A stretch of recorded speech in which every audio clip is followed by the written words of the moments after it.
வணக்கம். வியாழக்கிழமை பராபவ வருஷம் வைகாசி மாதம் 28ஆம் தேதி. இன்றைய நட்சத்திரம் ரேவதி.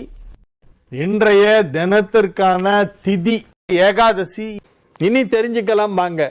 இறைவன் இருப்பதை தெரிந்து கொள்வது எப்படி?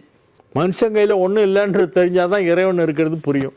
நேத்திக்கு வரைக்கும் ஃபோன் பண்ணி பேசிட்டு இருந்தாரு ஒரு ஆள். இன்னைக்கு திடீர்னு பார்த்தா நியூஸ் வருது அவர் போயிட்டாருன்னு. எங்கே போயிட்டாரு? அதுதான் இறைவன் இருக்கும் இடம். இறைவன் ஒரு நாள் உலகை காண தனியே வந்தாராம். கண்ணில் கண்ட மனிதரை எல்லாம் நலமா என்றாராம்.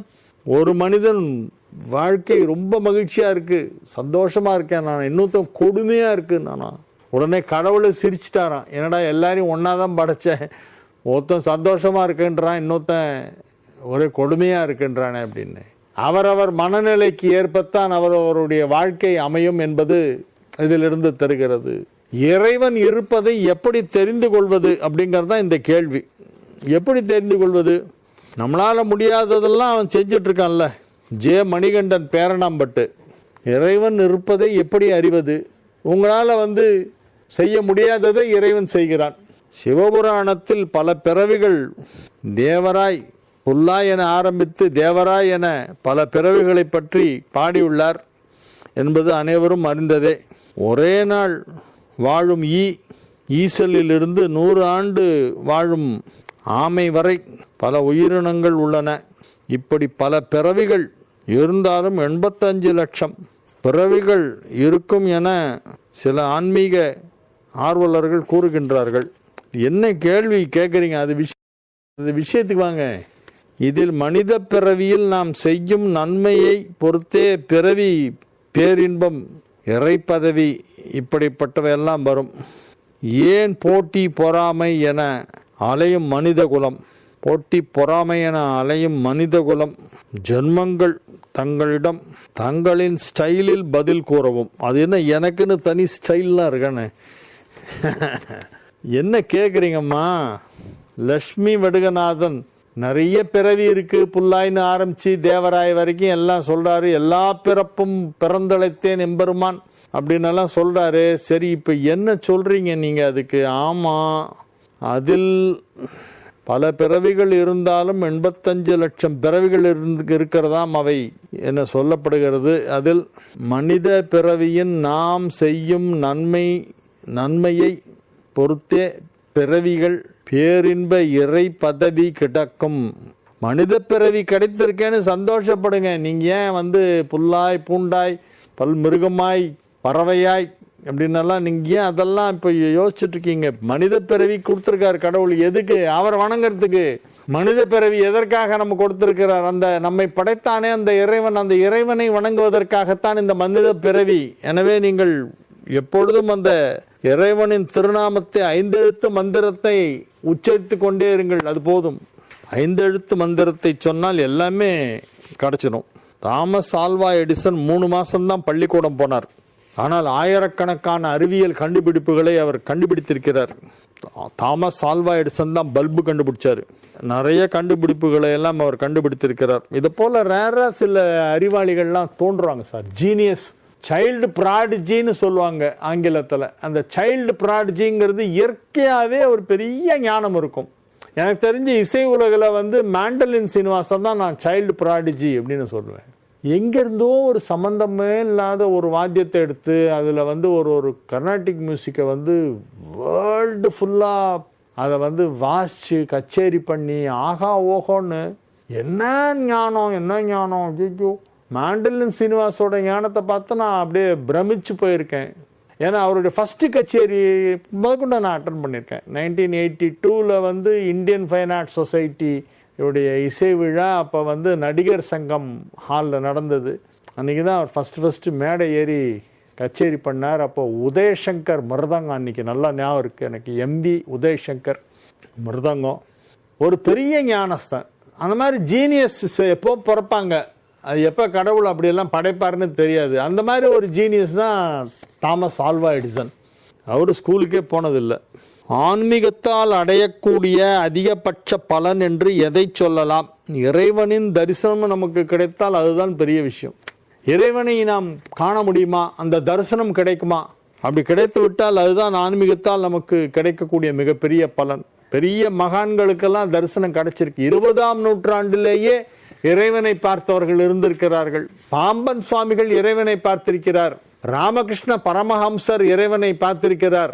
காளி தேவியின் காட்சி அவருக்கு கிடைத்திருக்கிறது. நிறைய மகான்கள் 20ஆம் நூற்றாண்டிலே இறைவனை பார்த்திருக்கிறார்கள். அதுதான் ஆன்மீகத்தால் கிடைக்கக்கூடிய மிகப்பெரிய பலன். ஆனால் அப்படி பார்க்குற பாக்கியம் கிடைச்சவங்க யாரும் எனக்கு பணம் கொடு, பங்களா கொடு, தங்க கட்டி கொடுலாம் கேட்கவே இல்லை. அந்த ஆசை இருந்தாக்கா இது கிடைக்காது, இறைவனுடைய தரிசனம் கிடைக்காது. ரஷ்யா உக்ரைன் போர், அமெரிக்கா இஸ்ரேல் ஈரான் போர், ஆப்கானிஸ்தான் பாகிஸ்தான் போர், எப்போது இதெல்லாம் முடிவுக்கு வரும்? நல்ல கேள்வி. டி விஜயலட்சுமி, தஞ்சாவூர், கீழவாசல், தஞ்சாவூர். இதற்கு எந்த தெய்வத்தை வணங்க வேண்டும்? அதிருத்ரம் பண்ண சார், அதிருத்ர யாகம் பண்ணா இந்த போர் முடிவுக்கு வரும். யாராவது அதிருத்ர யாகம் செய்வதாக இருந்தால் சொல்லுங்கள், நான் அதற்கு ஏதாவது என்னால் முடிந்த உதவி தொலைக்காட்சி மூலமாக அதை எல்லோருக்கும் தெரியப்படுத்தி எல்லாரையும் வரவழைச்சு எல்லாம் பண்ணலாம். அதிருத்ரம்னு ஒரு யாகம், அதை பண்ணினால் 11 into 11 into 11 into 11 into 11, அதுதான் அதிருத்ரம். அந்த அதிருத்ர யாகம் செய்தால் 11 into 11 into 11 into 11 into 11, இதுதான் அதிருத்ர யாகம். எத்தனை முறை செய்யணும் அதுக்கு நிறைய விதிமுறைகள்லாம் இருக்குது. அதில் இவ்வளவு ஆவர்த்தி ஹோமமாக பண்ணோம், இத்தனை ஆவர்த்தி ஜபமாக பண்ணோம், இத்தனை ஆவர்த்திக்கு சிவலிங்கத்தை வச்சு அபிஷேகம் பண்ணி அர்ச்சனை பண்ணணும், இத்தனை முறை ருத்ர திருசதி அர்ச்சனை பண்ணோம், ருத்ரத்தில் ஜபம் இவ்வளோ பண்ணோம், ஹோமம் இவ்வளோ பண்ணோம், அந்த ஹோமத்துக்குள்ள ஒரு 10% அர்க்கியம் விடணும். இதெல்லாம் நிறைய இருக்குது. இந்த அதிருத்ரத்தை ப்ராப்பராக பண்ணாக்க இந்த உலகம் அமைதி பெறுவதற்கு அது ஒரு பெரிய ஒரு மிகச்சிறப்பான ஒரு பெரிய யாகம். ஆனால் நிறைய செலவாகும், நிறைய பேர் வேணும். அதுக்கு வேதம் படித்தவங்க நிறைய பேரை வச்சு பண்ணணும். ஒரு வாரம் நடக்கும் அதிருத்ரங்கிறதெல்லாம். அது பண்ணினா யுத்தம் முடிவுக்கு வரும். அது செலவுன்னு பார்த்தீங்கன்னா 2 ரூபா பக்கம் வந்துடும், பெரிய 2 ரூபா, 2 ரூபா பக்கம் வரும். எனக்கு தெரிஞ்சு யுத்தத்தை நிறுத்துவதற்கு அதிருத்ர யாகம் ஒரு நல்ல பரிகாரம். அதை தவிர சதசண்டி ஹோமம் செய்தாலும் அது யுத்தத்தை முடிவுக்கு கொண்டு வரும். சதசண்டி, சகசர சண்டி, அந்த மாதிரி சண்டி ஹோமம், சதச்சண்டி, சகசர சண்டி போன்ற சண்டி ஹோமம் ஒரு புறம், அதிருத்ரம் ஒரு புறம் சேர்ந்தாப்புல நடந்ததுன்னா இன்னும் ரொம்ப நல்லது. ஒரு வாரத்தில் 2மே முடியும். இந்த 2 பெரிய யாகங்கள், சண்டி ஹோமம், அதிருத்ரம், இது 2ம் பெரிய அளவில் பண்ணணும். பண்ணினால் உலக நன்மைக்காக செய்தால் ரொம்ப விசேஷம், எல்லாருக்கும் நல்லது, உலகத்துக்கே நல்லது, எல்லாரும் நல்லா இருப்பாங்க. எந்தெந்த கிரகங்கள் உச்சம் பெற்றால் என்னென்ன நன்மை அப்படின்னு ஆர் ராமலிங்கம் மயிலாடுதுறை கேட்குறாரு. செவ்வாய் உச்சம் பெற்றால் என்ன? செவ்வாய் உச்சம் பெற்றால் நிறைய வீடு இருக்கும், சொத்து சேரும், பெரிய பெரிய ப்ராப்பர்ட்டி எல்லாம் ஓன் பண்ணலாம். செவ்வாய் பூமிகாரகன். அதனால் வீடு, மனை, நிலம் போன்றவை சேர வேண்டுமானால் செவ்வாய் வலுவாக இருந்தால்தான் நம்ம எல்லாம் சேரும். குரு உச்சமாக இருந்தால் என்ன? குரு உச்சமாக இருந்தால் அவங்க பெரிய பரம்பரையில் வந்தவங்களாக இருப்பாங்க, பெரிய கல்வி ஞானம் இருக்கும், புகழ் இருக்கும், சமூக அந்தஸ்து மிக பெரியதாக இருக்கும். அது மட்டுமல்ல, வசதியான வாழ்க்கை அமையும். சுக்கிரன் உச்சமாக இருந்தால் என்ன பலன்? சுக்கிரன் உச்சம் பெற்றால் நோய் நொடி இருக்காது. They'll be very healthy. நோயற்ற வாழ்வு கிடைக்கும், நல்ல குடும்ப வாழ்க்கை அமையும், மருத்துவராக ஆகலாம். டாக்டருக்கு படிக்கணும்னா சுக்கிரன் உச்சமாக இருந்தால் தான் டாக்டருக்கு படித்தா பெரிய டாக்டர் ஆக முடியும். சில பேர்லாம் ரொம்ப ஃபேமஸாக இருக்காங்க, அந்த டாக்டர் பேர் சொன்னாலும் ஐயோ அவர் அப்பாயின்மெண்ட்டே கிடைக்காது, அவர் ரொம்ப பெரிய டாக்டர், ரொம்ப பிஸிமாங்க.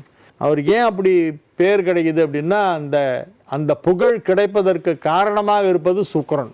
மருத்துவத்துறையில் ஜொலிக்க வேண்டுமானால் சுக்கிரன் நல்லா இருக்கணும். அதனால் சுக்கிரன் உச்சமாக இருந்தால் உணவுத்துறையில் பெரிய அளவு வைப்பாங்க. சில பேர்லாம் பெரிய ஹோட்டல் வச்சு நடத்துகிறாங்க, கூட்டமாக வருது, சாப்பிட்டு போயிட்டே இருக்காங்க. அங்கே எப்போ பாரு கூட்டம், வாசலில் சேர் போட்டு உட்கார வச்சு லிஸ்ட்டு எழுதி வச்சுருக்காங்க. இருங்க அடுத்தது உங்கள் டேர்னு, உங்களை கூப்பிடுவோம் அப்படின்ட்டு 4 பேர் வாங்க, சீட்டு காலி ஆகிடுச்சு, 4 பேர் வாங்க, அடுத்தது அந்த 5 பேர் இப்படி ரெடியாக இருங்க. இப்படி ஒரு கூட்டம் ஒரு ஹோட்டல் வாசலில். எல்லாரும் பண்ணுற அதே இட்லி தோசைன்னு தான் அவனும் பண்ணிகிட்டு இருக்கான். அவனுக்கு ஒரு கூட்டம். ஏன்னா இந்த ஓனருக்கு சுக்கிரன் உச்சம். சுக்கிரன் உச்சமாக இருந்தால் ஹோட்டல் நடத்தலாம், கேட்ரிங் தொழில் நடத்தலாம், உணவு சம்பந்தமான தொழில் நடத்தலாம், மசாலா பவுடர் எக்ஸ்போர்ட் பண்ணலாம். சுக்கிரன் உச்சமாக இருந்தால். சுக்கிரன் உச்சமாக இருப்பவர்கள் உணவு சம்பந்தமான மனிதன் உட்கொள்ளக்கூடிய பொருட்கள் எல்லாவற்றையும் அனைத்தையும் தயாரித்து விற்பனை செய்து அல்லது வெறும் விற்பனை மட்டும் செய்து வாங்கி விற்பனை செய்து உற்பத்தி செய்யாமல் either manufacturing or trading of food items செய்கிறவங்களுக்கு எல்லாருக்குமே சுக்கிரன் டாப்பில் இருக்கும், உச்சத்தில் இருக்கும். இன்னொன்று கலைத்துறை, மருத்துவம், உணவு, கலைத்துறை, இந்த மூணுலையுமே சுக்கிரன் நல்லா இருந்தால் தான் ஷைன் பண்ண முடியும். கலைத்துறையில் சில பேர் நடித்தா எல்லாரும் கை தட்டுறான், அதை விட பிரமாதமாக வேற ஒருத்தர் நடிக்கிறான், சில பேர் ரசிக்கல. அது கூட சுக்கிரன் நல்லா இருக்கணும். சுக்கிரன் நல்லா இருந்தால் தான் உங்களுடைய திறமை வெளிப்படும், திறமையை மற்றவர்கள் ஏற்றுக்கொள்வார்கள். அதனால் சுக்கிரன்கிறது இந்த 3 துறைக்கு ரொம்ப முக்கியம். அப்புறம் சனி உச்சம் பெற்றால், 4வது கேள்வி. ராமலிங்கம் சார் நீங்கள் நல்ல செம்ம ஃபார்மில் இருக்கார், மயிலாடுதுறை ராமலிங்கம். அடுத்து சனி உச்சம் பெற்றால் என்ன? சனி உச்சம் பெற்றால் நீதிபதி ஆகலாம், சுப்ரீம் கோர்ட் ஜட்ஜ் வரைக்கும் போகலாம். ஜுடிஷரியில் பெரிய பெரிய பதவியெல்லாம் கிடைக்கிறதுக்கெல்லாம் சனி உச்சமாக இருக்கணும், அப்போ தான் முடியும். ஸ்ரீ வெள்ளருக்கு விநாயகர் துணை, ராமலிங்கம், மாயவரம். சனி உச்சம் பெற்றால் நீதிபதி ஆகலாம். மேஷ ராசிக்கு இது ஒரு மிக சிறப்பான நல்ல நாள். குருவும் சந்திரனும் எதிரெதிரே பார்த்து கொள்கின்ற அற்புதமான கிரக அமைப்பு ஏற்பட்டு இருக்கிறது. மிதுனத்தில் குரு, தனுசில் சந்திரன். மிதுனத்துக்கு நேர் எதிர் வீடு தனுசு. மிதுனம் தனுசு ரெண்டும் எதிரெதிர இருக்கு. ஒண்ணுல குரு, இன்னொன்னுல சந்திரன். குருவும் சந்திரனும் எதிரெதிரே பார்த்து கொள்கின்ற கஜகேசரி யோகம், குருச்சந்திர யோகம் இவையெல்லாம் ஏற்பட்டு இருக்கிறது. அது 3ஆம் இடம் தானே. மறைவு ஸ்தானத்தில் குரு இருந்து சந்திரனை பார்த்தால் அது கஜகேசரி ஆகுமா? குருவும் சந்திரனும் ஒன்றுக்கொன்று கேந்திரம் தானே, அதனால கஜகேசரின்னு சொல்லலாம். ஏனென்றால் மேஷத்திற்கு சந்திரன் கேந்திராதிபதி, குரு திரிகோணாதிபதி. ஒரு கேந்திராதிபதியும் ஒரு திரிகோணாதிபதியும் சேர்ந்தாலோ பார்த்தாலோ யோகம். அதில் குரு சந்திரன் போது அது பல மடங்கு அதிக யோகம். எனவே நன்மை செய்யும். இன்றைய நாள் நன்மைகள் அதிக அளவில் நடைபெறுகின்ற நல்ல நாள். ரிஷப ராசிக்கு இன்றைய தினம் சந்திராஷ்டமம் இருக்கிறது. எனவே புதிய முயற்சிகளில் இறங்க வேண்டாம். சந்திராஷ்டமம் இருப்பதால் சற்று நிதானமாக பேச வேண்டும். சத்தம் போட்டு கூட பேசக்கூடாது, மெதுவாக பேசணும். வாய்ஸை சாஃப்டாக ஆக்கணும். ஒரு வார்த்தையை சொல்கிற டோன்லேயே அதோடைய அர்த்தம் மாறும். என்ன என்ன என்ன எவ்வளோ டிஃப்ரென்ஸ் பாருங்களேன். 3 எண்ணக்கும் டிஃப்ரென்ஸ் பார்த்தீங்களா? அந்த என்ன அப்படின்னா அப்போ என்னன்ற ஏய் என்ன அர்த்தம்? என்ன என்ன என்னப்பா என்னடா கண்ணு அப்படி சொல்கிற அந்த பாவம் எப்படி? அது என்ன அப்படின்னாக்கா வேறு மாதிரி அர்த்தம் மாறிடும். அந்த சொல்லிட்டு அந்த புருவத்தை தூக்குறத பார்த்தாலே மவனை தொலைச்சி போடுவேன்டா தொலைச்சன்ற மாதிரி ஒரு உள்ளுக்குள்ளே ஒரு அர்த்தம் வரும். அது நம்ம சொல்லாமலே அது வந்துடும். அதனால் பேசும்போதெல்லாம் நம்மளுடைய டோன் ரொம்ப பத்திரமாக பார்த்து அந்த மாடுலேஷனை ரொம்ப கேர்ஃபுல்லாக யூஸ் பண்ணணும். அமைதியாக, உண்மையிலேயே கோபம் இருந்தால் கூட அதை வெளிக்காட்டி கொள்ளாமல் அன்பு வெளிப்படும் விதமாக அழகாக பேச கற்றுக்கொள்ள வேண்டும். மென்மையான பேச்சு மென்மை தரும். முன்னால் மெர்வின்னு ஒருத்தர் அடிக்கடி சுய முன்னேற்ற புக்கெல்லாம் எழுதி போடுவார், நல்லா இருக்கும். அதில் மென்மையான பேச்சு மேன்மை தரும்னு ஒரு புக்கு. அதை நான் பல முறை படிச்சிருக்கேன், திரும்ப திரும்ப திரும்ப.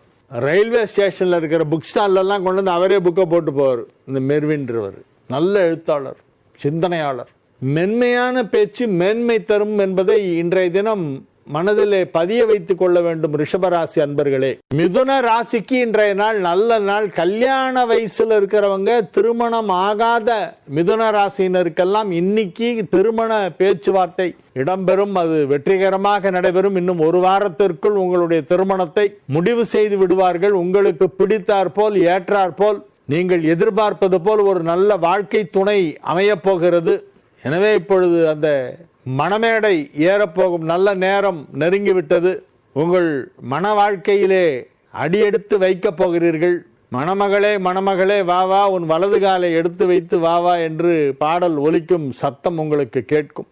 எல்லா விதமான நன்மைகளும் வாழ்க்கையிலே நடைபெறுகின்ற நல்ல நேரம். கல்வி பயிலும் மாணவியரெல்லாம் வெகு சிறப்பாக படித்து இப்பொழுது அதிக மதிப்பெண் பெற்று மேல் படிப்பிற்கு வாய்ப்பு பெறுவார்கள். வேலை தேடிக்கொண்டிருக்கும் இளைஞர்களுக்கு நல்ல வேலை கிடைக்கும் வேலை வந்துவிட்டது. பொருளாதார ரீதியான பணம் கொடுக்கல் வாங்கல் சிறப்பாக இருக்கும். வியாபாரத்தில் உள்ள மிதுன ராசியினருக்கெல்லாம் அதிலே பெரிய லாபம் கிடைப்பதற்கு வாய்ப்பு இருக்கிறது. 10ஆம் இடத்திலே 4 கிரகங்கள் அமைந்திருக்கின்றன. 3 குடையவன், 11, 6, 11 குடையவன், 8 குடையவன் போன்ற கிரகங்கள் எல்லாம் 10ஆம் இடத்திலே இருக்கின்றன. 10ஆம் இடத்திலே ஒரு பாவியாவது இருக்க வேண்டும் என்று சொல்வார்கள். பாவ கிரகங்கள் அல்லது நன்மை செய்யாத கிரகங்கள் எல்லாம் 10, 11 இருந்தால் நன்மை செய்துவிடும் என்பது ஒரு சோதிட விதி. அதன் பிரகாரம் பார்த்தால் 3 குடையவன், 8 குடையவன், 6 குடையவன் இவையெல்லாம் 10ல் இருக்கு. அதனால அதெல்லாம் இப்போ இந்த நெகட்டிவ் பிளானட்ஸ் எல்லாம் 10ஆம் இடத்துக்கு போனதுனால பாசிட்டிவா மாறிடும். எனவே அதிக பாசிட்டிவான நல்ல விஷயங்கள் உங்களுக்கு நடைபெறும். உங்களுடைய தொழிலிலே எங்கே ஒரு தேக்க நிலை வந்து விடுமோ என்று நீங்கள் அஞ்ச வேண்டாம். அது வழக்கத்தை விட இன்னும் சிறப்பாக இப்பொழுது நடைபெறப் போகிறது. எனவே இது ஒரு நல்ல நேரம். கடக ராசிக்கு இன்றைய நாள் மகிழ்ச்சியான நாள். கடகராசி அன்பர்கள் இன்று மிகுந்த மகிழ்ச்சியுடன், உற்சாகத்துடன், சுறுசுறுப்புடன் இயங்குவார்கள். வெற்றிகரமாக உங்கள் பணிகளை எல்லாம் செய்து முடிப்பீர்கள். ராசி அதிபதியான சந்திரன் குருவின் வீட்டிலே அமர்ந்து கொண்டு குருவால் பார்க்கப்படுவதால் யோகம். குருவின் பார்வையிலே, குருவின் வீட்டிலே இருக்கிறது உங்கள் ராசி அதிபதி சந்திரன். குருச்சந்திரன் எதிரெதிரே பார்த்துக் கொள்வதால் நன்மைகள் அதிக அளவிலே கடகராசிக்கு நடைபெறும். எனவே இது ஒரு மிக சிறப்பான நாள். மாணவியரெல்லாம் இப்பொழுது ஆர்வத்துடன் தங்களுடைய தேர்வு ரிசல்ட்டை எதிர்பார்த்து கொண்டிருப்பார்கள். நல்ல விதமாக ரிசல்ட் வரும், கவலைப்பட வேண்டாம். மேல் படிப்பு படிப்பீர்கள், அதிலும் வெற்றி பெறுவீர்கள். நன்மைகள் அதிக அளவிலே நடைபெறுகின்ற நல்ல நாளாக இந்த நாள் விளங்கும். சிம்ம ராசிக்கு இன்றைய தினம் மிகச் சிறப்பான நாள். ராசிக்கு 8ஆம் இடத்திலே 4 கிரகம் இணைந்திருக்கிறது. 5ஆம் இடத்திலே சந்திரன் அமர்ந்து கொண்டிருக்கிறது. 12 குடையவன் 5ஆம் இடத்திலே குருவால் பார்க்கப்படுகிறது. எனவே நன்மைகள் நடைபெறும். குரு சந்திரன் பார்வை என்பது சிம்மத்திற்கும் நன்மை செய்யும். எனவே இது ஒரு நல்ல நாள், மகிழ்ச்சியான நாள். நீங்கள் எந்த ஒரு செயலை எடுத்தாலும் அதிலே வெற்றி பெறுவீர்கள்.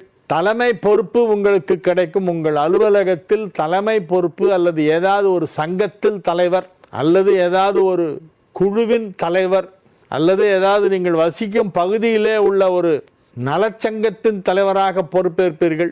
இல்லைன்னா நீங்கள் வசிக்கும் ஃப்ளாட்டில் அந்த ஃப்ளாட்டுக்கு ஒரு கமிட்டி போட்டு அதுக்கு உங்களை செக்ரட்டரியாக போடுவாங்க.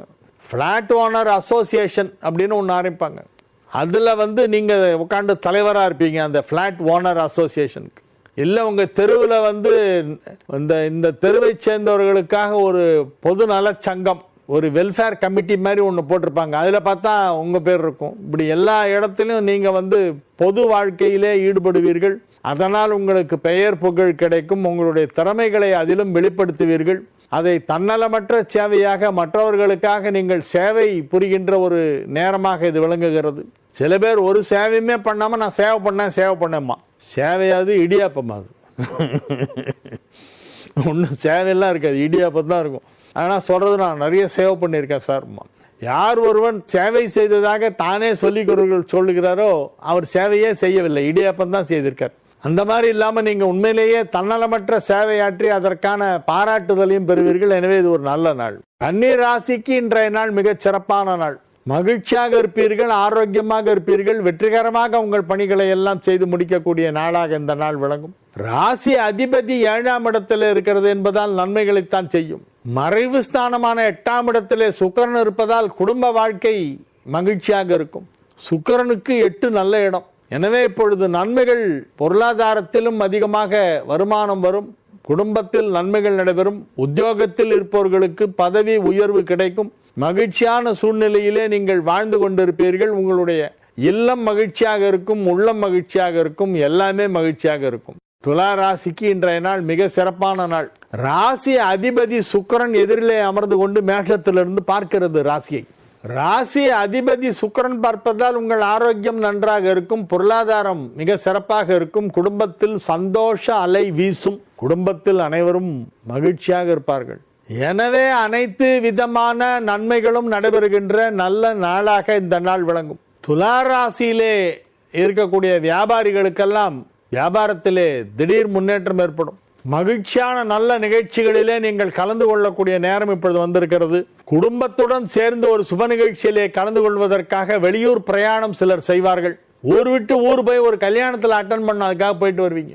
எனவே இது ஒரு நல்ல நேரம். சந்தோஷமான நல்ல பயணங்கள், மகிழ்ச்சியான நேரங்கள், உற்றார் உறவினர் நண்பர்கள் என பலரையும் சந்தித்து மகிழ்ச்சியாக இருக்கக்கூடிய நல்ல நாளாக இந்த நாள் விளங்கும். விருச்சிக ராசிக்கு இன்றைய நாள் நல்ல நாள். மகிழ்ச்சியாக இருப்பீர்கள். எல்லா கிரகங்களும் உங்களுக்கு சாதகமாக இருக்கு. 1, 2 நல்லா இருந்தாலே அந்த நாள் நல்லா இருக்கும்.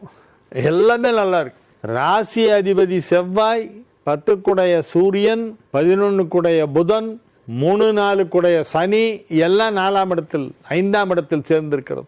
5ஆம் இடமான மீனத்திலே 4 கிரக சேர்க்கை ஏற்பட்டிருப்பது விருச்சிகத்திற்கு பெரிய யோகம். மகிழ்ச்சியாக இருப்பீர்கள், ஆரோக்கியமாக இருப்பீர்கள், குடும்பம் அமைதியாக இருக்கும், குடும்பத்தில் சுப நிகழ்ச்சி நடைபெறும்.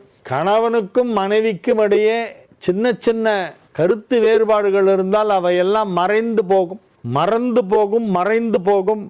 இணக்கம் அதிகரிக்கும். நல்லிணக்கத்துடன் ஒருவரை ஒருவர் புரிந்து கொண்டு மகிழ்ச்சியாக வாழ்க்கை என்னும் படகினை மகிழ்ச்சி என்னும் துடுப்பு போட்டு நகர்த்தக்கூடிய நல்ல நாளாக இந்த நாள் விளங்குகிறது. எனவே இது ஒரு மிகச் சிறப்பான நாள். தனுசு ராசிக்கு இன்றைய நாள் நல்ல நாள். 4ஆம் இடத்தில் சனி, சூரியன், செவ்வாய், புதன் ஆகிய கிரகங்கள் இணைந்திருக்கின்றன. இந்த சனி, சூரியன், செவ்வாய், புதன் இந்த காம்பினேஷன் 4 கிரகங்கள் ஒன்னா சேர்ந்தது தனுசுக்கு நல்லது பண்ணுமா என்றால் நிச்சயமாக நன்மை செய்யும். ஏனென்றால் தனுசுக்கு 9 குடையவன், 10 குடையவன், 2, 3 குடையவன், எல்லா முக்கியமான கிரகங்களும் அதுல இருக்கு. 7, 10 குடையவன், 9 குடையவன், 5 குடையவன், 5 குடையவனும் 10 குடையவனும் ஒரே இடத்தில் இணைந்ததால் இப்பொழுது பதவி உயர்வு கிடைப்பதற்கு வாய்ப்பு இருக்கிறது. சின்ன ப்ரமோஷன், சின்ன ஒரு சேலரி ஹைக் அதுவாவது கிடைக்கணும், கண்டிப்பாக கிடைக்கும். நன்மைகள் அதிக அளவில் நடைபெறுகின்ற நல்ல நாளாக இந்த நாள் விளங்குகிறது. குடும்பத்தில் சுப நிகழ்ச்சி நடைபெறும். உற்றார் உறவினர் நண்பர்கள் என பலரையும் சந்தித்து அவர்களோடு பேசக்கூடிய வாய்ப்பு இன்று ஒரு பொது நிகழ்ச்சிக்கு செல்லும் பொழுது கிடைக்கும். நன்மைகள் நடைபெறுகின்ற நல்ல நாள். மகர ராசிக்கு இன்றைய நாள் மகிழ்ச்சியான நாள். பொருளாதார ரீதியாக நல்ல முன்னேற்றம் ஏற்படும். வியாபாரத்தில் உள்ளவர்களுக்கு அதிலே மிகப்பெரிய தனலாபம் கிடைப்பதற்கான வாய்ப்பு இருக்கிறது. வியாபாரத்தை விரிவுபடுத்துவதற்கான புதிய அதிநவீன யுக்திகளை எல்லாம் கையாண்டு தொழிலை மிகப்பெரிய அளவிலே விரிவுபடுத்துவீர்கள். தொழிலை விரிவுபடுத்துவது மட்டுமல்லாமல் பொருளாதாரத்தையும் சற்று பெரிதாக ஆக்குவதற்கு இப்பொழுது வாய்ப்பு இருக்கிறது. எனவே இது நன்மைகள் பல விதத்திலே நடைபெறக்கூடிய நல்ல நாள், மகிழ்ச்சியான நாள். கும்ப ராசிக்கு இன்றைய நாள் நல்ல நாள். 5ஆம் இடத்திலிருந்து குரு ராசியை பார்த்து கொண்டிருக்கிறது. 2ஆம் இடமான வாக்குஸ்தானத்திலே 4 கிரக சேர்க்கை ஏற்பட்டிருப்பதால் செல்வாக்கு அதிகரிக்கும், செல்வ நிலை உயரும். உங்களுடைய மிகப்பெரிய செல்வாக்கு அனைவரையும் ஆச்சரியப்பட வைக்கும், சிலரை அச்சுறுத்தும். எனவே இது ஒரு மிக சிறப்பான நன்மைகள் நடைபெறக்கூடிய நல்ல நாள். வியாபாரத்திலே நல்ல முன்னேற்றம், பொருளாதாரத்திலே கணிசமான வளர்ச்சி, குடும்பத்தில் அனைவரும் ஒற்றுமையாக இருப்பார்கள், குடும்பத்தில் சுப நிகழ்ச்சி நடைபெறுவதற்கு வாய்ப்பு இருக்கிறது.